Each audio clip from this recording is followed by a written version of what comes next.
Subscribe to our YouTube channel and don't forget to press the bell icon to get all the latest updates. Party offices के काफ़ी चक्कर लगाने के बाद अभी हम पहुंचे हैं एक चाय की दुकान पर, जिस चाय को माना जाता है राजनीति का एक बहुत अहम हिस्सा। हम देख सकते हैं यहाँ पर कुछ लोग अखबार भी पढ़ रहे हैं, तो चाय और अखबार की जो कॉम्बिनेशन है और राजनीति की जो चर्चा है उसको साथ साथ देखा जाए।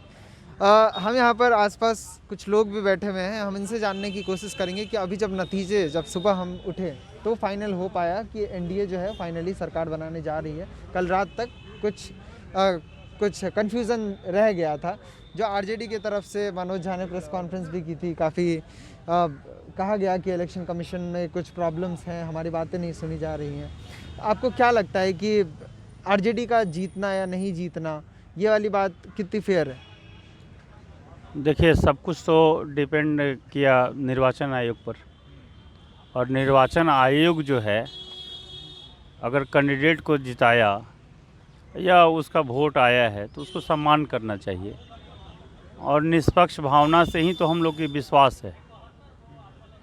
और राजद जो अभी विपक्ष के रोल पर आ गया, जैसे 110 आया है, 125 आया एनडीए को, तो 110 आया, इसका मतलब विपक्ष का राजनीति हो गया।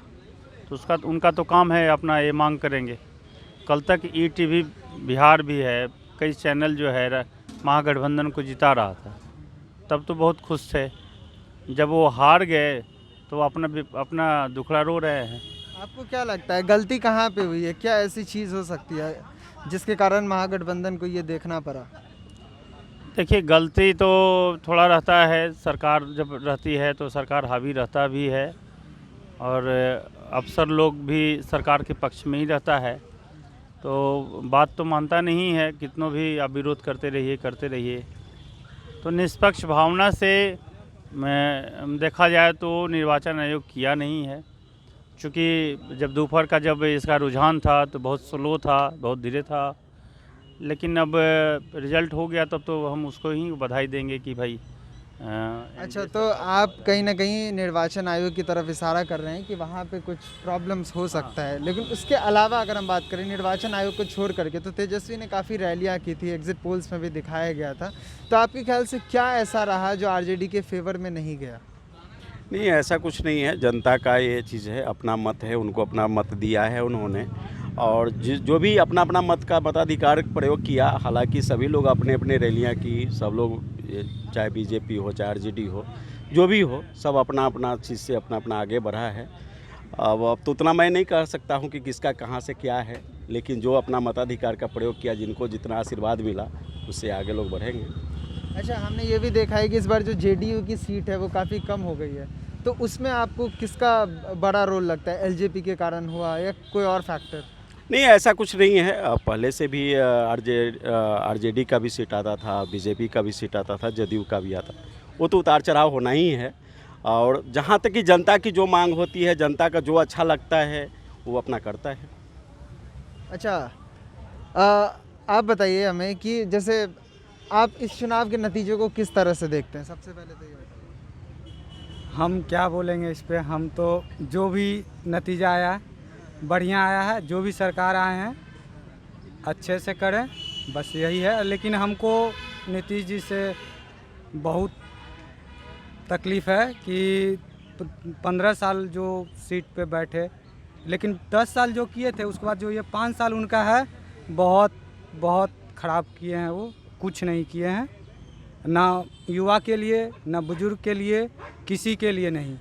तो ये गलती अगर आ गए हैं तो ये गलती दोबारा ना करे युवा। अच्छा, आप क्या चाहेंगे कि बीजेपी शायद कोई अपना मुख्यमंत्री बनाए, ऐसा आप चाहेंगे? हाँ, हम चाहेंगे कि नीतीश जी को आराम दिया जाए, कोई बीजेपी का ही मुख्यमंत्री बने बिहार का, वो बढ़िया रहेगा। और जो महागठबंधन की तरफ से आरोप लगाए गए हैं, बहुत सारी बातें कही गई हैं, उस बारे में आप क्या कहेंगे? क्या महागठबंधन सच में विनर है? देखिए, महागठबंधन के बारे में तो हमको ये सब जानकारी नहीं है, लेकिन इतना हम बता सकते हैं कि जो देखिए, वोट ज़्यादा सीट का अंतर नहीं है, 10 और 25, 15 का अंतर है, तो जाहिर सी बात है कि सही ही हुआ है, इसमें कुछ नहीं बोल सकते हैं। अच्छा, AIMIM की हम बात करते हैं।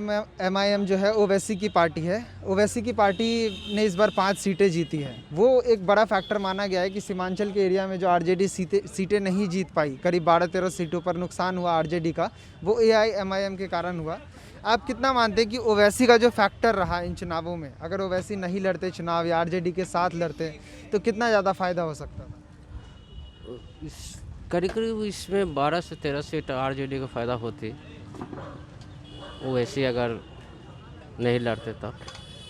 अच्छा, कांग्रेस के बारे में आप क्या कहेंगे? जैसे कांग्रेस काफ़ी कम सीटें जीतने में सक्सेसफुल हुई है, तो कुछ लोग ये मान रहे हैं कि अगर कांग्रेस को कम सीटें दी जाती तो शायद बेटर रहता, आरजेडी ज़्यादा सीटों पर चुनाव लड़ती।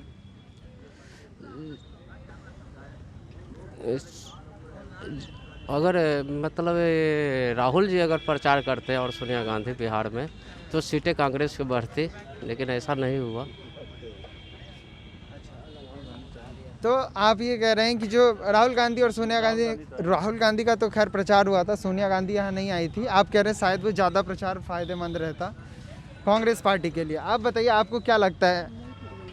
अच्छा, तो वो हमसे बात नहीं करना चाहते। तो इस तरह से हमने कुछ लोगों से बात की यहाँ चाय की दुकान पर, और मिक्स्ड रिएक्शन देखने को मिल रहा है। लोग चुनाव नतीजों से संतुष्ट है मोटे तौर पर, लेकिन हाँ, वो ज़रूर चाहते हैं कि अगर महागठबंधन की सरकार आती या फिर एक नया चेहरा आए तो वो बेहतर हो सकता था। वो जो स्टोरी के लिए गोपाल कुमार, पटना से मदन लाल के साथ।